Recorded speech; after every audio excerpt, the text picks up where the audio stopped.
A change to the state's second chance law is causing county clerks some concern. Hundreds of records will have to be restricted to the public. As News Channel 18's Kelly Roberts reports, some clerks worry about their own liability.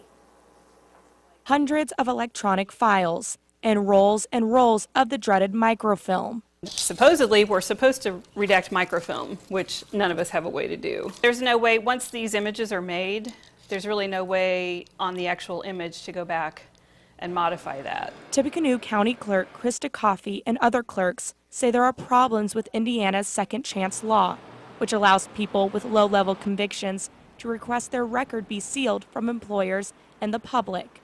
Since July 2011, more than 130 people in Tippecanoe County requested their records be sealed.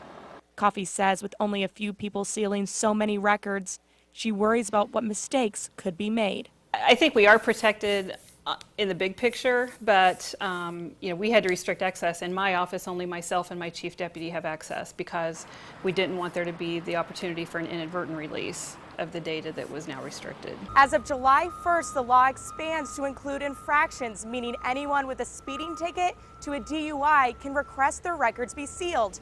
Coffey says this will add more work and more problems. Opened up more cases that would be eligible to be restricted, and also wrote in that after 5 years after a traffic ticket is paid, we have to take that out of the public domain. So that requires some reworking of our software and working through that process. Coffey says she understands why the law is in place for those people who may have made an honest mistake years ago, but says there are no limitations prohibiting habitual offenders from being allowed to seal their records. You have some individuals who I can't name because their records are restricted who have multiple cases that have now been restricted. Those cases cause me concern. A group of county clerks met with the Criminal Law and Sentencing Policy Study Committee in Indianapolis last week to discuss the law. Coffey was not part of the group. There is clerk immunity in the law, meaning if a clerk unintentionally misses sealing a record, that clerk cannot be held responsible. Kelly Roberts, News Channel 18.